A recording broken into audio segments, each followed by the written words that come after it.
Chapter 11. Acting in the certain way.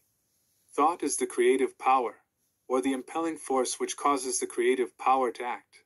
Thinking in a certain way will bring riches to you, but you must not rely upon thought alone, paying no attention to personal action. That is the rock upon which many otherwise scientific metaphysical thinkers meet shipwreck, the failure to connect thought with personal action.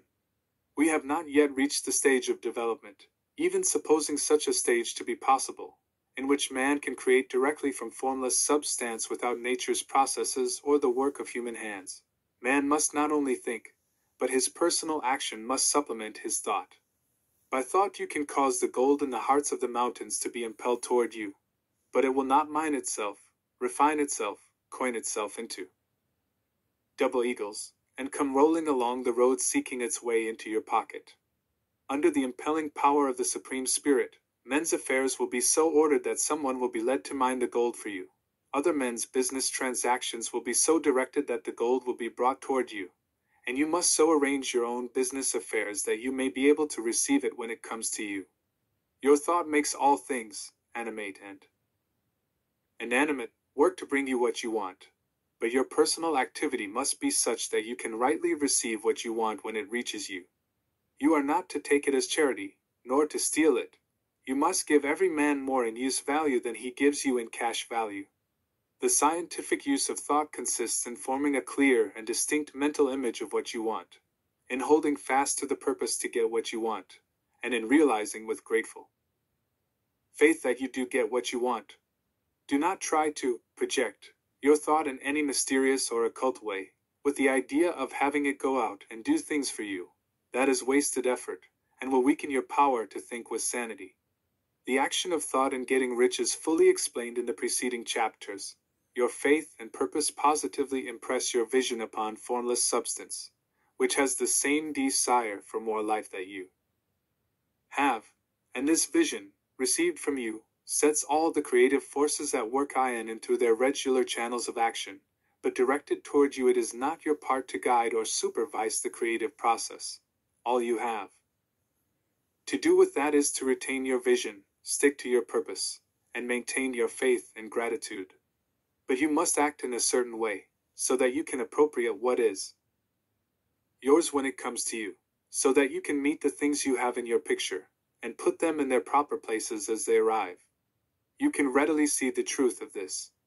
When things reach you, they will be in the hands of other men, who will ask an equivalent for them. And you can only get what is yours by giving the other man what is his.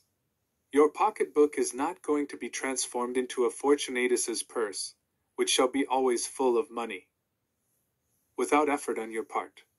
This is the crucial point in the science of getting rich, right here, where thought and personal action must be combined. There are very many people who, consciously or unconsciously, set the creative forces in action by the strength and persistence of their desires, but who remain poor because they do not provide for the reception of the thing they want when it comes. By thought, the thing you want is brought to you, by action you receive it. Whatever your action is to be, it is evident that you must act now. You cannot act in the past, and it is essential to the clearness of your mental vision that you dismiss the past from your mind. You cannot act in the future, for the future is not here yet. And you cannot tell how you will want to act in any future contingency until that contingency has arrived. Because you are not in the right busyness, or the right environment now, do not think that you must postpone action until you get into the right business or environment. And do not spend time in the present taking thought as to the best course in possible future emergencies. Have faith in your ability to meet any emergency when it arrives. If you act in the present with your mind on the future, your present action will be with a divided mind, and will not be effective. Put your whole mind into present action. Do not give your creative impulse to original substance, and then sit down and wait for results. If you do, you will never get them. Act now.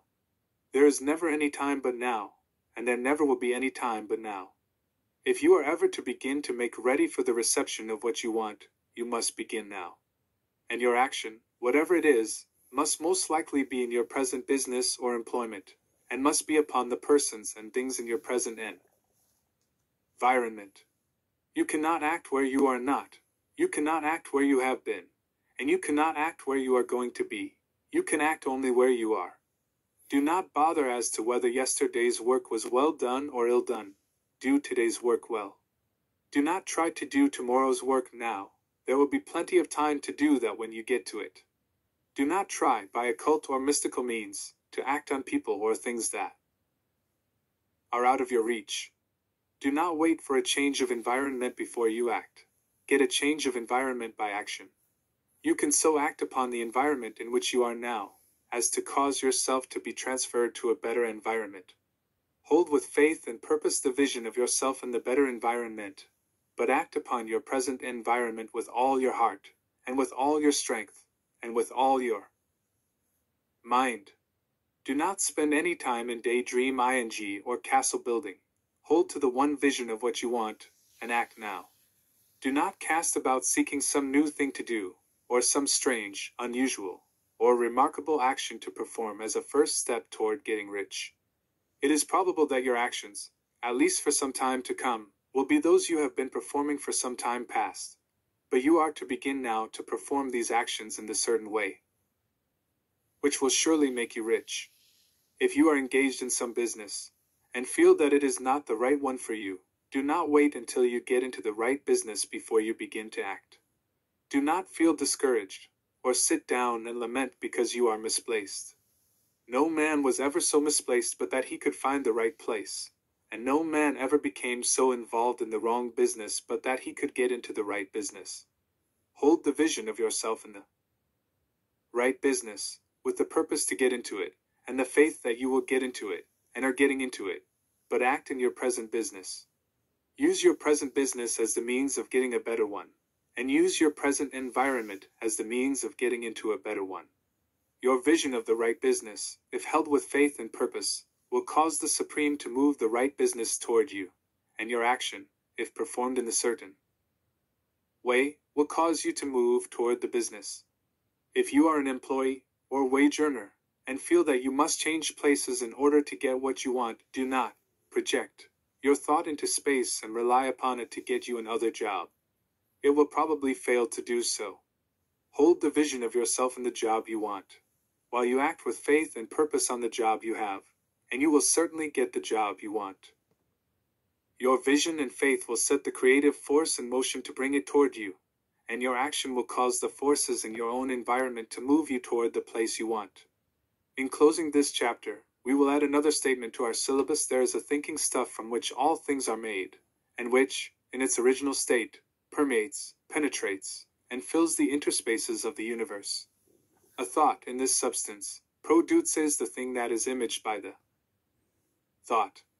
Man can form things in his thought, and by impressing his thoughts upon formless substance, can cause the thing he thinks about to be created. In order to do this, man must pass from the competitive to the creative mind.